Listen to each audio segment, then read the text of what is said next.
Você come picanha fatiada? Você Achando come que é picanha. uma berinjela fatiada? Você pode fatiar várias coisas. Agora você vai entender o que é a PEC fatiada.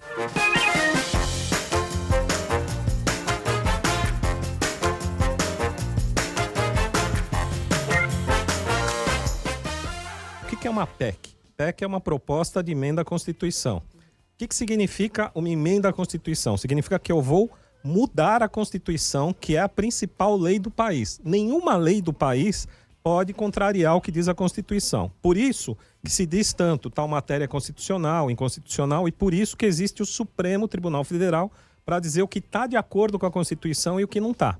Então eu estou fazendo agora uma emenda à Constituição para incluir a reforma tributária. Por quê? Porque eu estou mudando artigos da Constituição que prevêem como funciona ISS, ICMS, todos esses tributos. Quando eu vou mudar, eu vou acrescentar essa nova redação à Constituição. O presidente da Câmara diz o seguinte: olha, como você tem uma parte do que foi aprovado na Câmara que coincide com o que se aprovou no Senado, vamos fazer o seguinte, vamos já dizer que essa parte está pronta, a gente faz um fatiamento da proposta, diz, essa parte que todo mundo concordou está pronta e essa parte que não concordaram, a gente discute. Isso é um fatiamento. No nosso exemplo lá da sogra e do jovem de 18 anos, uma parte da família concordou que a sogra pagasse menos, uma parte da família não concordou que o jovem pagasse menos. Sim, então a parte da sogra você libera. A parte da sogra libera. Ela tá liberada pra pagar. Agora vamos falar dos jovens depois. Vamos discutir depois. Depois a gente discute essa parte do jovem. Isso é esquizofrênico. Socorro, é um filme de terror. Então, só que aí isso ainda vai ser discutido se é constitucional. É isso que você falou? Na realidade é o seguinte, isso é um grande complicador. Isso daí é o seguinte, você faz uma proposta original de reforma falando, vamos simplificar,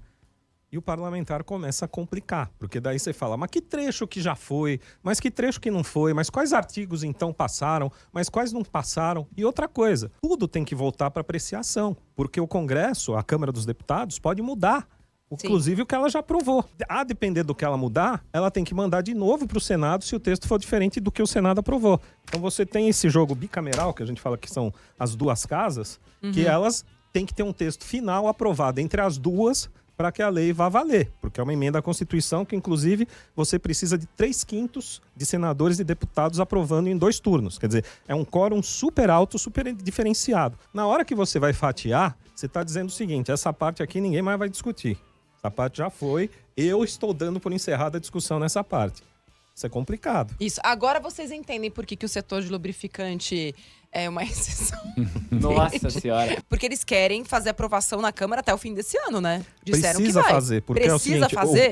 Precisa fazer pelo seguinte, você tem um cronograma de reforma. Você lembra que todo tributo, quando você vai aprovar uma lei, você tem que aprovar no ano anterior para entrar em vigor do ano que vem. Então o cronograma só passa a valer a partir do ano que vem se você aprova ainda esse ano. Porque se não aprovar esse ano, vai para 2027. Isso. E como na realidade as férias parlamentares são grandes e começam em dezembro, eles querem aprovar ainda esse mês. E aí eu queria saber do Francisco, dentro dessa proposta de reforma tributária, tem um negócio lá de cashback. A gente já viu cashback de pontos, de milhas. Você compra na Black Friday, agora, aliás, cuidado com a Black Friday. Você ganha uma grana de volta. Como é que se dá um cashback? O que é isso dentro da proposta com impostos? Cashback é troco. Traduzindo é troco, é payback, cashback é troco. Então significa o seguinte, eu paguei algo e vou receber de volta. Vou receber um troco, tá? Então essa reforma tributária, ela prevê que eu receba o imposto que eu paguei em algumas hipóteses. A rigor, a ideia original é que seja um movimento social, ou seja, que aqueles que não podem pagar e pagaram de alguma forma, possam receber. Assim como, por exemplo, cesta básica seja desonerada e se algum município ou algum estado cobrar algum produto da cesta básica, eu também tenho direito de ser ressarcido. Na pessoa física. Então, pessoa física. Eu fui lá, comprei um produto que tem uma carga tributária alta, digamos assim, paguei esse imposto, mas por conta da minha questão social, uma vulnerabilidade, etc., esse dinheiro vai voltar para minha conta? É isso? Vai voltar para sua conta e na realidade é o seguinte, isso é uma grande dúvida do Brasil dos próximos anos, tá? A gente vai conseguir vencer a burocracia e se tornar um país digital? Porque o que a reforma tributária está prevendo, na realidade, é o seguinte, que eu consiga, através de aplicativos e de ser do Gov, fazer o pedido de cashback e aquilo seja acreditado na minha conta. Para isso, eu preciso de um app, de um movimento digital que funcione. Aliás, para um monte de coisa, como por exemplo o Open Finance, eu vou precisar que funcionem aplicativos e o mundo digital. Sim. Mas pressupondo-se que tudo isso, que essa infraestrutura vá funcionar, afinal, para instalar essa infraestrutura não paga IVA, então pressupondo-se tudo isso seria uma coisa boa. Ou seja, é uma correção posterior de alguém que pagou a mais e tem direito a um troco. Mas uma pergunta, se a gente está criando do zero na reforma tributária, a gente já está criando uma correção? Por que isso não foi resolvido na reforma tributária? Você tocou num ponto que é o seguinte, você tem imposto estadual, municipal e federal. O IVA está simplificando 5 dos 40 tributos. Ainda sobraram 35, tá? Que continuam existindo. Ah, é? Pode haver distorções ainda no sistema, ou seja, alguém pode querer cobrar uma coisa que já está cobrada no IVA, pode acontecer isso. Se isso acontecer, vai ter o teu cashback. Ou seja, é um imbróglio ainda bastante grande. Não é uma coisa, pum, e mudou. Ainda tem muita coisa pela frente. E tem uma questão também do cashback que tem um aspecto positivo, que é você que ganha mais vai comprar aquele produto e vai pagar o imposto embutido naquele produto. A pessoa que ganha menos vai comprar aquele mesmo produto, mas ela não seria tributada por aquele produto. Por causa do cashback, né? Por causa do cashback. Sim. Então, essa é a parte boa, digamos assim, né? O que pelo menos tenta corrigir essas distorções sociais. Vamos acabar assim. Existe outros países que já fizeram cashback? Existem. E funcionou? Geralmente os países que têm IVA fazem, e isso daí funciona bem se você tem um regime digital bom. Não está funcionando bem em alguns países justamente da América Latina. Mas, porque tem a ver com a tecnologia que você usa.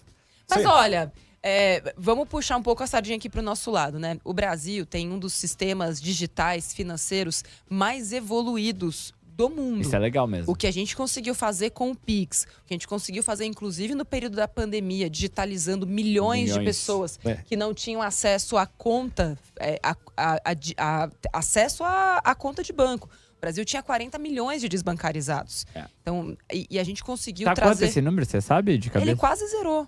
Sério quase mesmo? Zerou. Sim. É infinitamente mais baixo. Por quê? Para poder ter acesso aos benefícios, como chamava mesmo? Auxílio emergencial, as pessoas tinham que ter conta no banco e conta digital. Então ainda tinha muito receio, principalmente por parte dos mais velhos, de acessar uma conta, colocar sua senha. Enfim.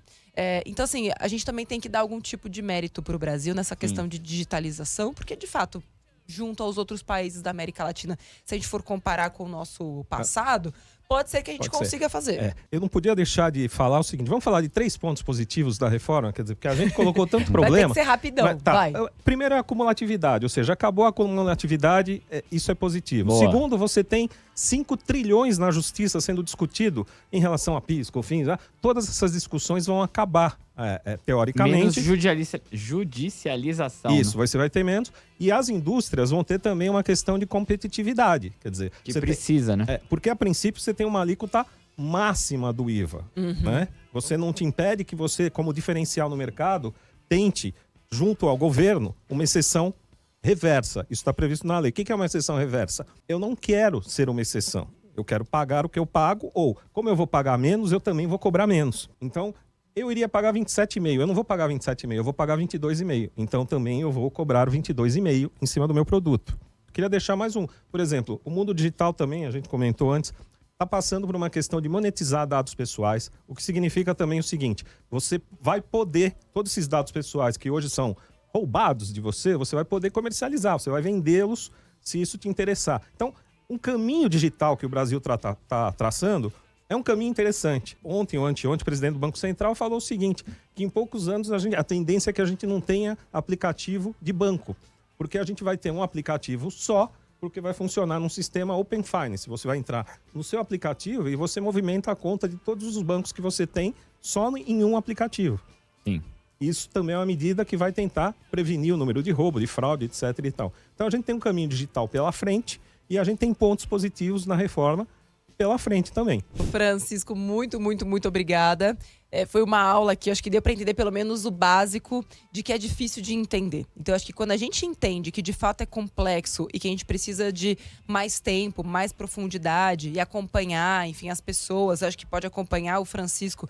Segue o Francisco aí, @Francisco Gomes ADV. Não é que ele tá devendo para alguém, é ADV, são 3 letras. A, D de dado e V. Se inscreve no canal Me Poupe no YouTube, maior canal de finanças do mundo, e assiste lá a série Caminhos do Dinheiro, que explica o tamanho da treta do sistema tributário no Brasil. Agora, saindo do ar, vamos discutir sobre o lubrificante de novo. Vamos lá, vai. O que é isso, Não, Yuri? não. Eu preciso saber, Jesus. eu tô brava. Francisco, desculpa por isso, tá? Você sabe que Gwen Stefani tá publicando várias coisas cantando No Doubt, né? Muito importante esta banda No Doubt, porque nós não temos dúvidas de que a reforma tributária é só dúvidas. É o que mais tem.